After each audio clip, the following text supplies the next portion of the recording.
श्रीमद् भागवत महापुराण षष्ठ स्कंध 5वां अध्याय। इस अध्याय के अंतर्गत आज आप सुनेंगे श्री नारद जी के उपदेश से दक्ष पुत्रों की विरक्ति तथा नारद जी को दक्ष का शाप।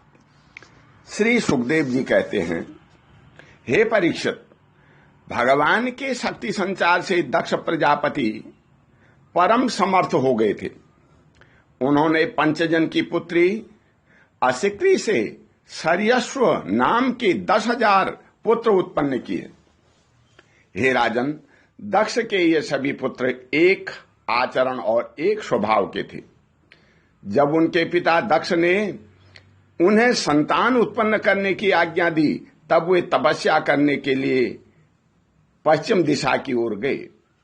पश्चिम दिशा में सिंधु नदी और समुद्र के संगम पर नारायणसर नाम का एक महान तीर्थ है। बड़े बड़े मुनि और सिद्ध पुरुष वहां निवास करते हैं।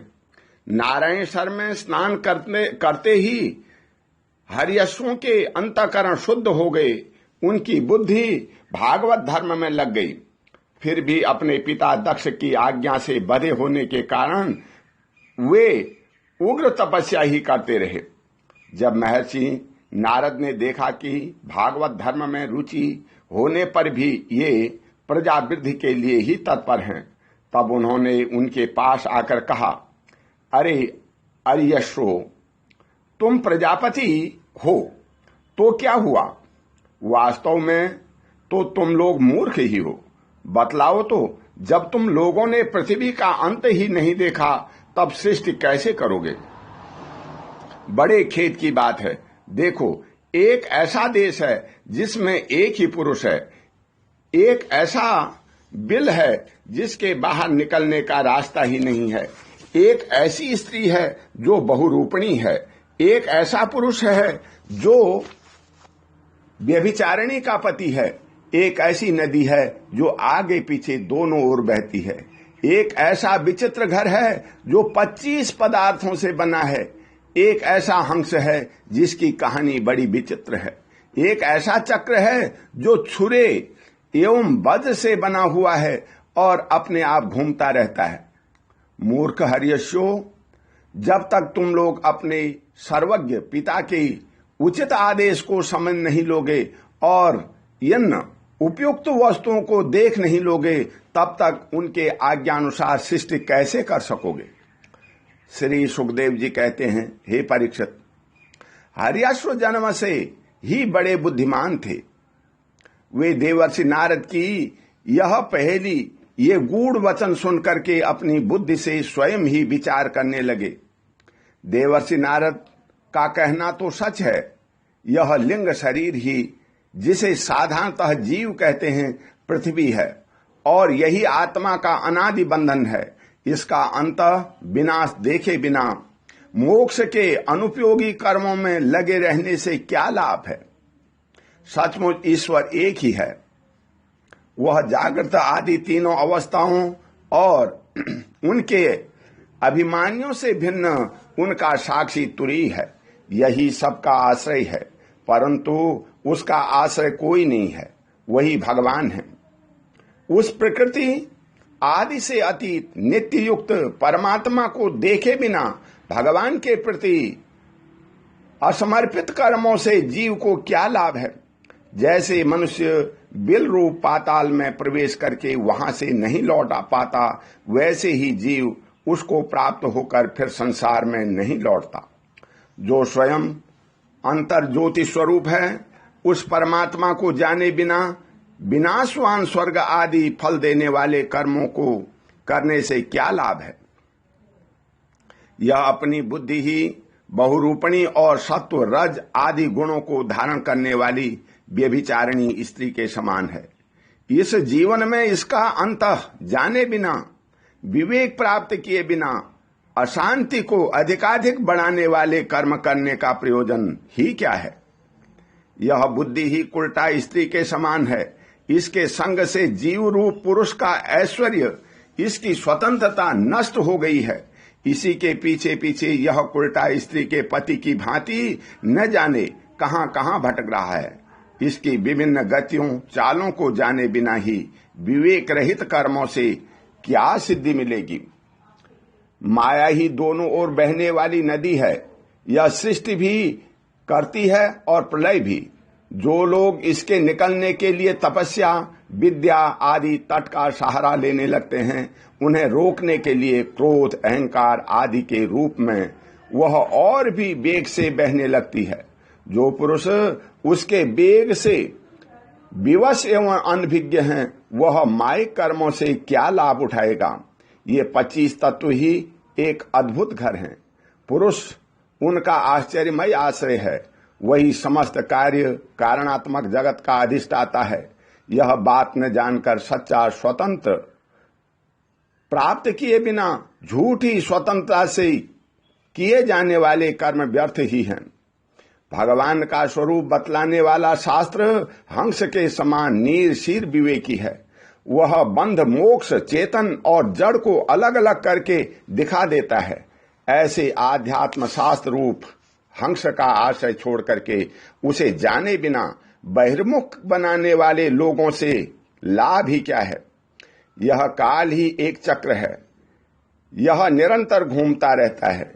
इसकी धार छुरे और वज्र के समान तीखी है और यह सारे जगत को अपनी ओर खींच रहा है। इसको रोकने वाला कोई नहीं। यह परम स्वतंत्र है। यह बात न जानकर के कर्मों के फल को नित्य समझकर जो लोग सकाम भाव से उनका अनुष्ठान करते हैं, उन्हें उन अनित्य कर्मों से क्या लाभ होगा। शास्त्र ही पिता है, क्योंकि दूसरा जन्म शास्त्र के द्वारा ही होता है और उसका आदेश कर्मों में लगना नहीं, उससे निवृत्त होना है। इसे जो नहीं जानता वह गुणमय शब्द आदि विषयों पर विश्वास कर लेता है। अब यह कर्मों से निवृत्त होने की आज्ञा का पालन भला कैसे कर सकता है।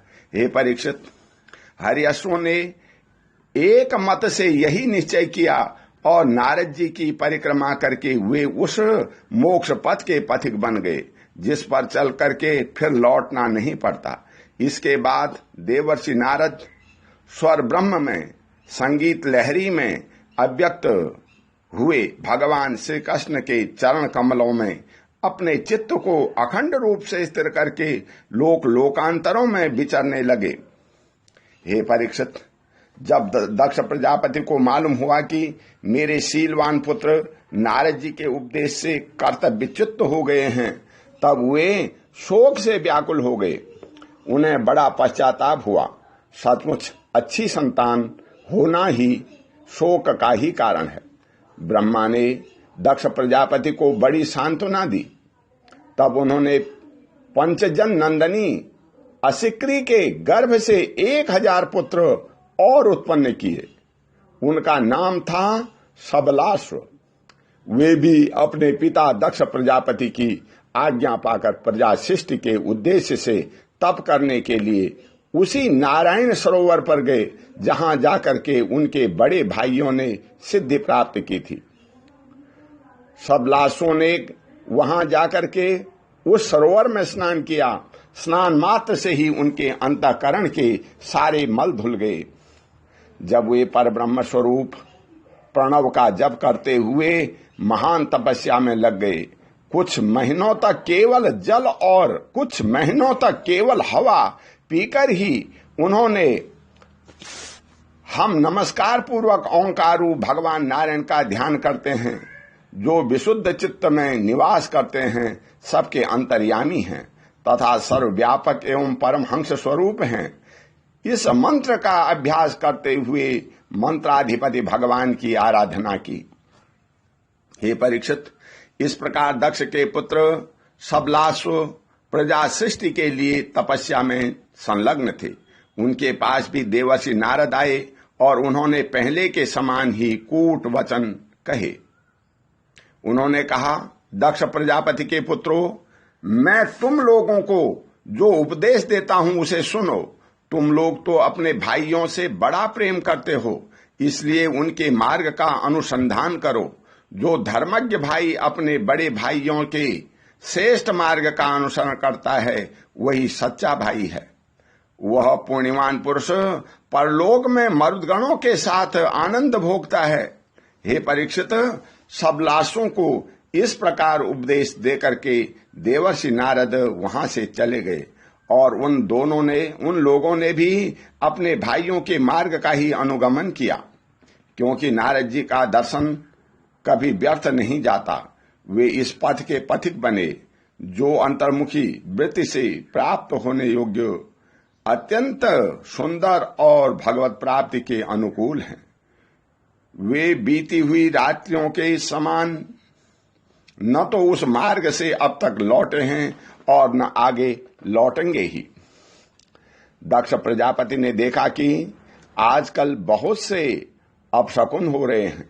उनके चित्त में पुत्रों की अनिष्ट की आशंका हो गई। इतने में ही उन्हें मालूम हुआ कि पहले की भांति उनकी अब की बार भी नारद जी ने मेरे पुत्रों को चौपट कर दिया। उन्हें अपने पुत्रों की कर्तव्यच्युति से बड़ा शोक हुआ और वे नारद जी पर बड़े क्रोधित हुए। उनके मिलने पर क्रोध के मारे दक्ष प्रजापति के होंठ फड़कने लगे और वे आवेश में भर करके नारद जी से बोले।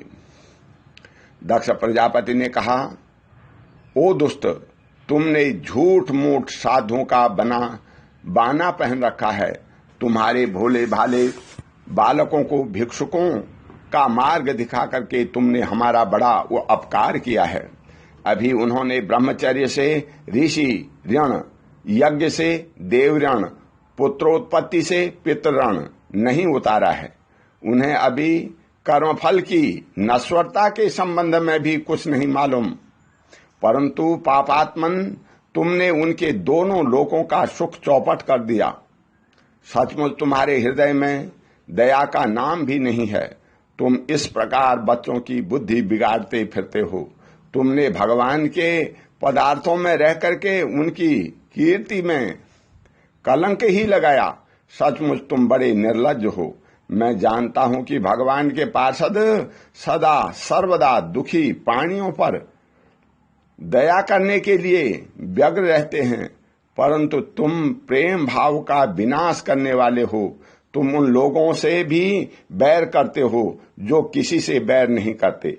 यदि तुम ऐसा समझते हो कि वैराग्य से ही स्नेह पास विषयासक्ति का बंधन कट सकता है, तो तुम्हारा यह विचार ठीक नहीं है, क्योंकि तुम्हारे जैसे झूठ मूठ वैराग्य का स्वांग भरने वालों से किसी को वैराग्य नहीं हो सकता।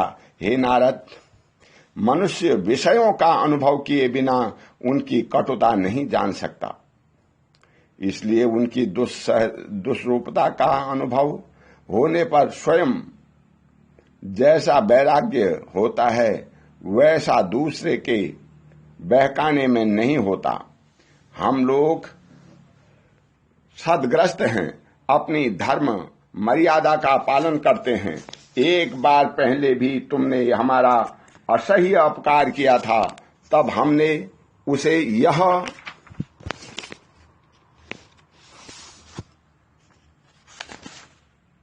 हमने सह लिया। अब तो हमारी वंश परंपरा का उच्छेद करने पर भी तो उतारू हो गए हो।